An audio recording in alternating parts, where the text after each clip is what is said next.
What a day, what a day. Damn, it is a mess up in here. Yeah, you're telling me. Yeah. So I'm actually heading over to the hippocampus for the night to help go consolidate some memories. Don't forget, trash night tonight, so get all this out if you can. Yeah. No, I'll take care of it right after this game. Cool. Promise. And remember, promise. landlord was pretty pissed last time we forgot, so let's make it happen. Yeah, I got it. Don't worry. Right. Peace out. I'll catch you later. The next day. Yo, what's up, man? I'm back. Dude. Huh? Are you? No. Are you kidding me? We still got time. What?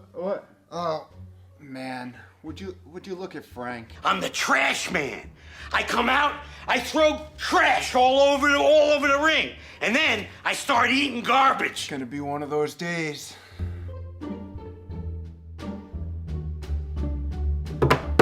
Yo!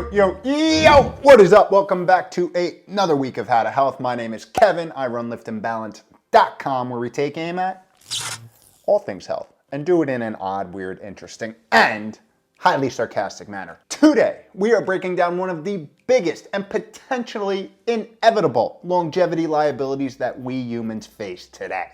And sadly, it's a battle that more and more people are projected to face as they reach those golden years of life.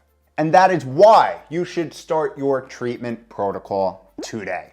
Right here, right now.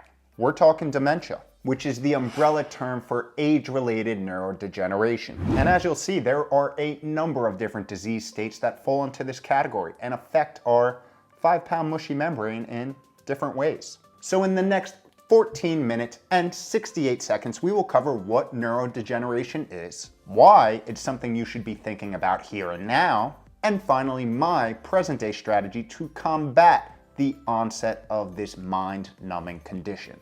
You ready? Let's blast. Or, as Jimmy N would say, what neurodegenerative disease is. First off, like I said before, neurodegeneration comes in many different shapes and forms, but they all share the commonality that it occurs when nerve cells in the brain or the periphery nervous system lose function over time and eventually die. And this, as you can imagine, typically affects our body in a number of less than optimal ways, such as impairing cognitive function, balance, movement, breathing, and even heart function. And for the most part, the risk of onset is associated with age, being most prevalent in the 60 and older community, impacting 5 to 8% of that population. And some specific forms of this disease that you probably heard include, but are not limited to, Parkinson's, Alzheimer's, Huntington's, ALS, and motor neuron disease. And in this day and age, it's hard to find someone who hasn't had a family member or someone they know go through this experience and see and watch firsthand how truly devastating it is. There are 50 million people battling this condition and 10 million new cases each and every year. The obvious bad news here is the numbers are growing, with estimates of total number of people with dementia reaching 82 million by 2030 and 152 million by 2050. And even with those serious statistics, I know what you're thinking. Hey Kev, we're both young, we're both healthy. Shouldn't we be focusing our short-term health efforts on other, more immediate health strategies? Right. Oh. I am so glad you asked. Here's why you should care now. Despite the millions and $1 million. of dollars that get put into dementia research each and every year, we know rather little about the distinct disease drivers and have no present-day effective treatment for reversal. What we do know, though, is this disease seems to accumulate over time. And when I say over time, we're talking 20 to 30 years before true symptoms show themselves.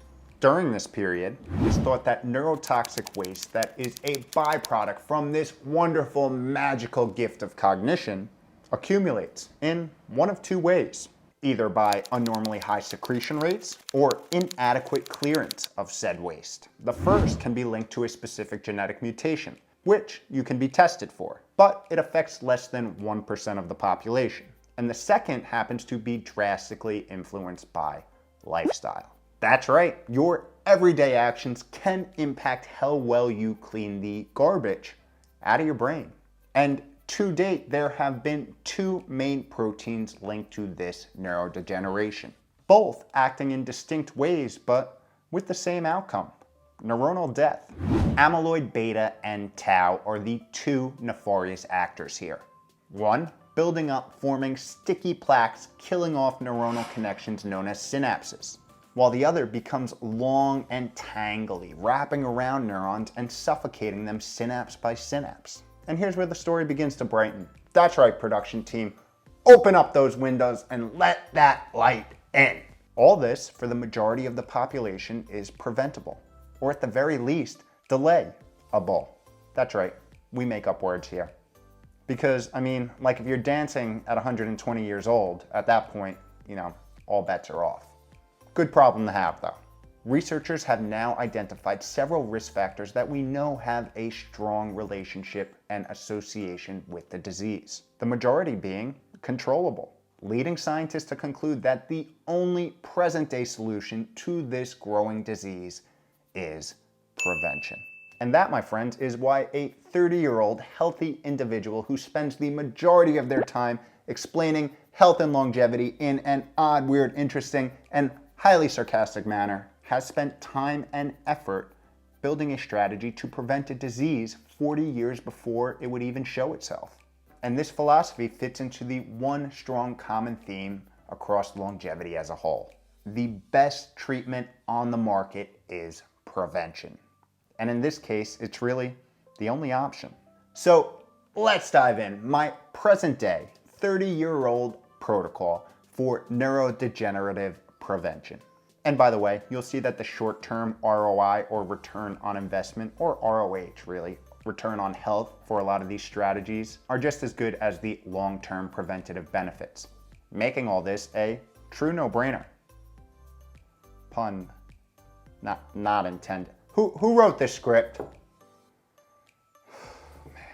First, sweat or exercise. One thing that is becoming more and more evident through all of the research on this topic is the strong association between neurodegeneration and cardiovascular health.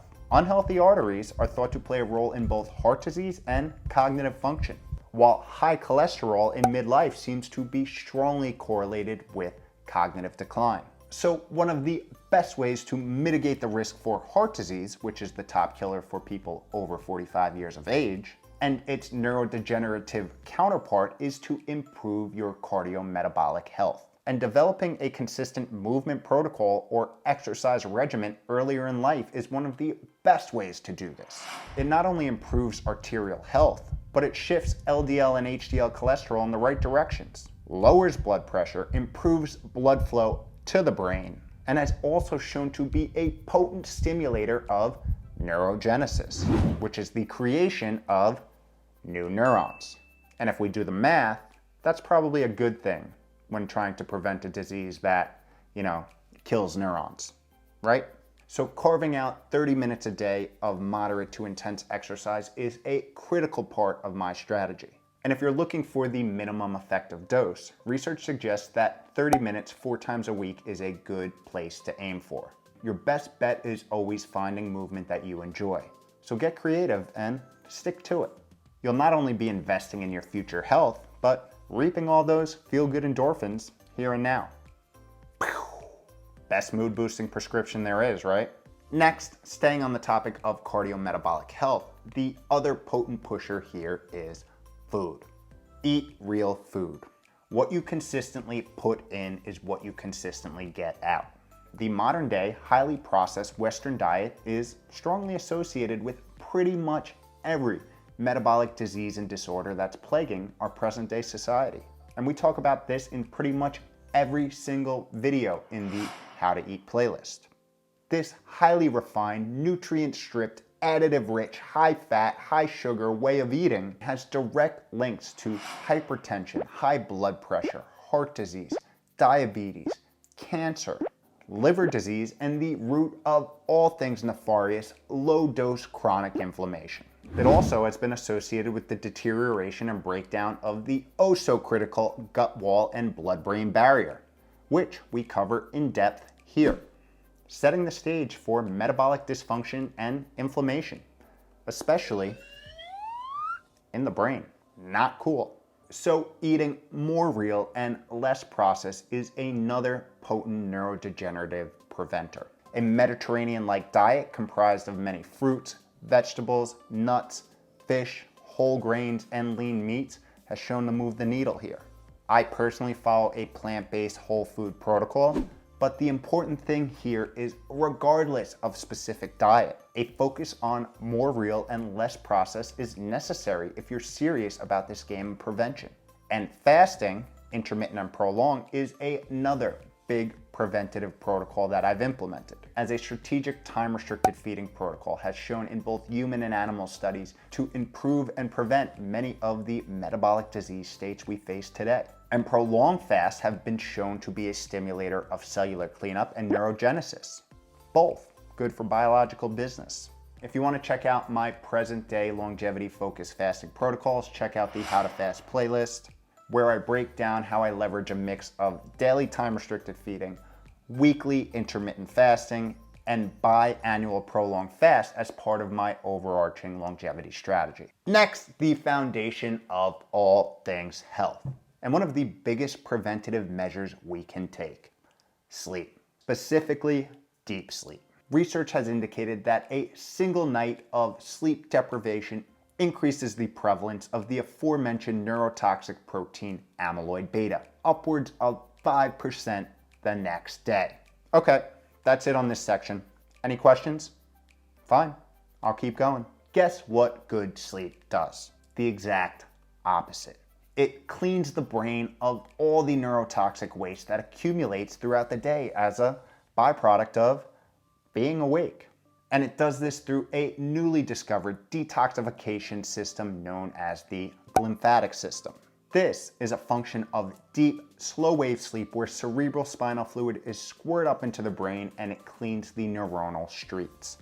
This right here makes good sleep potentially the best neurodegenerative defense mechanism we have.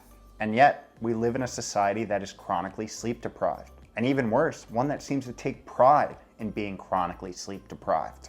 And after learning all this, I feel bad for the people who live by the motto, "I'll sleep when I'm dead." Because with that attitude, that day will statistically come sooner rather than later. So if there's one thing you could do to tell your brain you love it, it's probably sleep. And here's the hard truth: good sleep doesn't just happen. What did you say? It takes a good strategy, one of which we outline all throughout the How to Sleep playlist. Some key components of my strategy include going to bed and waking up at the same time each and every day, avoiding artificial light at night, avoiding any substances that can disrupt sleep or sleep quality, sleeping pills, caffeine, alcohol, to name a few. Finishing all of my meals at least 3 hours before bed, because digestion is one of the things that impacts and impairs deep sleep. And finally, a nightly tech-free wind-down period 1 hour before bed each and every night. And as you can tell, I take this pretty seriously because good sleep has the power to accelerate all things good at the cellular and metabolic level, while poor, inconsistent, sporadic sleep does the exact opposite, feeding into the nefarious plans of modern disease. And all of this right here has sleep guru Dr. Matthew Walker calling sleep one of the best health insurance policies that you could ever ask for. And if you want more, check out this video on how you can maximize your brain clean each and every night. Speaking of things to do each and every day, next, keep your brain active and social. Research indicates that exercising our mind mentally and socially is a strong preventative mechanism for cognitive decline. And this is thought to be due in part to driving a higher level of something called cognitive reserves. In other words, more neuronal connections. By continuously exercising our noggin, by putting ourselves in social situations and learning new and exciting things, we continuously build and strengthen neuronal pathways, essentially creating multiple backup connections to keep our neuronal circuitry active. And having more of these connections decreases the rate of cognitive decline over time. So keep moving, keep learning, keep socializing, and keep paving new neuronal roads. Challenge yourself, try something new. a new skill, a new hobby, a new language, Je te coupe plow. and stay stimulated in a good way. For me, that's doing things I enjoy like reading health-related research, writing, and more recently, venturing into the world of physically and mentally challenging calisthenics. Oh, and like hanging with the production team every day. What do you mean? You guys are real. Lastly, avoid the known problem areas. Although you may not realize it, what you don't do is oftentimes just as important as what you do. Avoiding health deteriorating habits like smoking, indirectly consuming pesticides, fungicides, and insecticides, exposure to heavy metals, air pollutants, and toxins in common consumer products. All important things to think about as they all drive public enemy number one inside our body: low dose chronic inflammation. So stay woke on all of those environmental factors at play here. Understand that everything that you put in and on your body has a direct and indirect impact on your short-term and long-term health. And if you're looking for a place to start, check out this video here. All in all, when it comes down to it, we are all in much more control than we may think. Remember, prevention is always an easier and more optimal path than reversal, especially in the case like this where reversal isn't an option.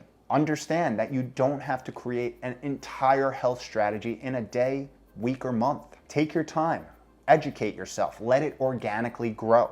I like to say, the healthier you become, the more you'll crave health. Creating long-term sustainable change is always the most optimal path. And more times than not, when you do things with your future self in mind, present day you will also reap a ton of benefits. That's why there is no better day to start investing. Let those healthy habits compound on themselves like interest in the longevity bank. You're never too young, and you most certainly are never too old. As always, let me know what comments, questions, any random thoughts you have down below. Now, if you'll excuse me, time to go pave some new neuronal roads. Production team, band practice in 5. Oh no, don't you worry. They're real.